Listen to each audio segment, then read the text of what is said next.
Quantum back here again, everybody, with April 2024 in the history books. I hope you all had a good store set championship. For me, I was only able to attend one, barely missed out on top 8 due to tiebreaker, so I did not get a stitch, but that's okay. April was extremely busy. A lot of, life stuff happening, including taxes, by the way, for those of you in Canada. But in this video, I wanted to just give a quick update and review Amethyst Steel mid-range before we shift into set 4. I will be doing a review of set 4 cards, what I think of what's been revealed so far, what could be a meta contending card. If you watch my market watches, you know kind of how I try to break things down. I'll be doing something similar, what I think might be worth the money cards in the set, what you might be aiming to pick up ahead of potential price spikes, and just how things might fit into the meta. Obviously, we don't know what the decks are going to look like. Every single ink pairing will be changing up, obviously. That's how we keep card games fresh and why we love them.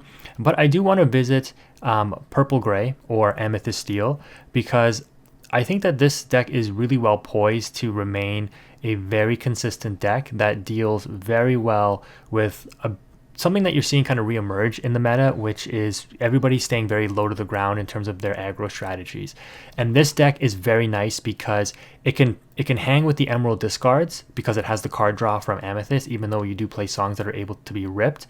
But you're also low to the ground enough that you combat aggro, and you have enough control elements with things like Robin Hood, Grab Your Swords, Tinkerbell on the top end, and then of course Queen's Castle and Merlin Goats to get that non-questing sources of lore, and then some early control cards like Pinocchio's, and like I said, the songs that hopefully you don't get ripped out of your hand from an Ursula Deceiver. But it's a pretty strong deck, and the way that I built this, I will link the Dreamborn link in the description and pinned in the comments, but I want to go ahead and take a look at 2 quick matches with this deck and talk about maybe in my next video how, if you have this core, you might be aiming to improve it with some of the cards coming from set 4. And one thing I will note is while it does play Robin Hood, which we know is very expensive right now, it doesn't play Beast Tragic Hero, and I'll maybe explain a little bit of that during the matches. So let's go ahead and jump in and see how this deck performs.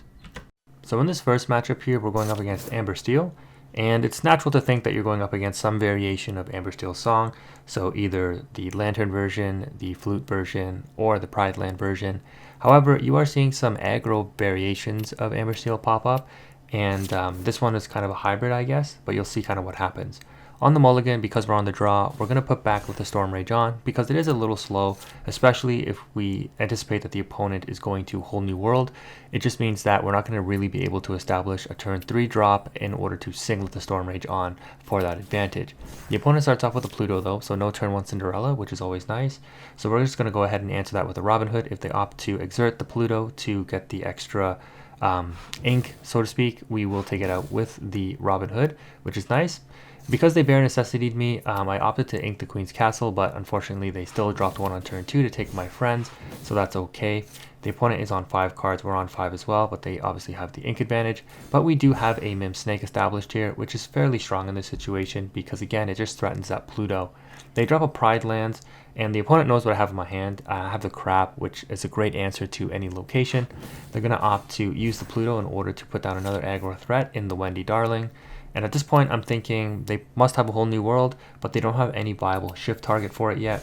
So I'm just going to load up on some 1-drops, take out the Pluto, and put myself in a position to use this Crab in order to take out the Pride Lands before the opponent can get any major benefit off of it, in case they do drop a Simba.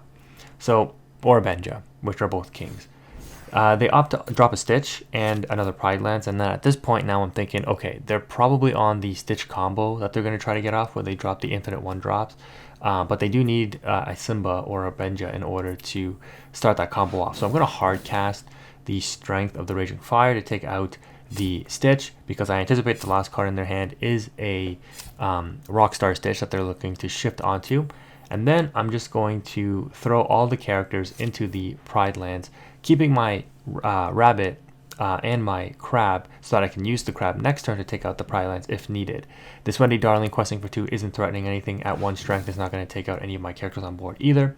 So they just move it to the Pride Lands and quest with it and pass turn. We draw friends. And I don't really want to ink anything here because I want to sing this Friends now that I'm anticipating that the final card in the opponent's hand is not a Whole New World and is probably a Stitch Rockstar. So I'm just going to go ahead and drop the Crab in order to boost up the Robin Hood to take out the Pride Lance with the hook, and then use the Mim Snake to take out the Wendy Darling. And just like that, look at the advantage that we've generated. They finally draw their Simba one turn too late, but it wouldn't have mattered. We would have still taken out the Pride Lance anyways. And sure enough, they do indeed reveal the final card in their hand, being that Rockstar Stitch. So you can see timing and the read of taking out that smaller Stitch was really critical in slowing the opponent down. We simply just stopped that combo from going off and are able to take that game. In the second match here, we are on the play, which is extremely strong with this deck, especially into aggro decks, which Emerald Amethyst, I guess you can categorize it as. A little bit of a control aspect on this deck, but obviously, with the discard, it can be a little annoying, but Amethyst Steel should have a very good matchup into this. Now, this play here was maybe a misplay, but I didn't want the opponent to get any advantage in lore over me, and I anticipate that with the Rabbit and the Queen's Castle, I'm going to be able to outdraw the opponent anyways. They're not going to be able to rip anything with the Ursula, so I'm feeling okay in discarding a card for that Merfolk in order to prevent it from questing. Also, it gives me the body of the Pinocchio, which I can use later for the Queen's Castle, knowing that this in combination of Emerald Amethyst doesn't really have a way to ping damage, so I should be fine. Like they actually do, like with the Helga and stuff, but the odds that they're playing that is pretty low. So we're feeling okay with leaving this Pinocchio unexerted. If they want to bounce it with Mother Knows Best or something, I'm all for that. So they're going to go ahead and ink a Sudden Chill, which is very interesting, instead of opting to try to get me down to one card in hand, and opt to establish the Flynn Rider. Their thought process probably is I'm better off putting the body on board that will discard anyways, or force my opponent to dump their hand. So they ink another Sudden Chill for the Ursula, which makes sense. They probably think that either I have a Whole New World because I'm dumping my hand so fast, or another Friends on the Other Side or something that I'm looking to cast this turn. But I don't. I keep the Queen's Castle.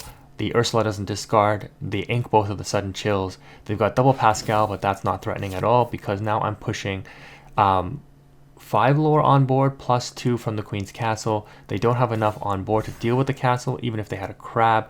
So I'm feeling pretty good. They're going to go ahead and drop a Daisy Duck, which at this point is a little underwhelming, and I talked about this in my deck profile for Emerald Steel, why you may not want to run Daisy Duck.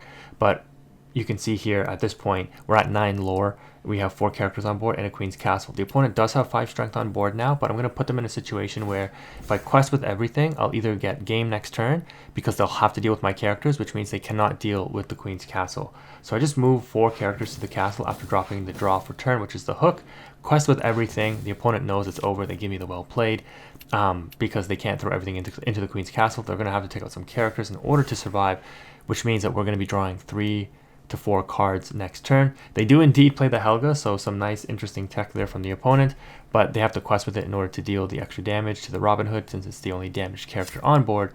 They're not going to be able to do that. The Ursula takes out the Pinocchio, and the Daisy Duck can't take out anything else really unless they want to throw it into the hook that's not at the castle, which means I still draw 3 for castle and 1 for turn, so I will be drawing 4, meaning I played around the discard and I am threatening lethal next turn anyways.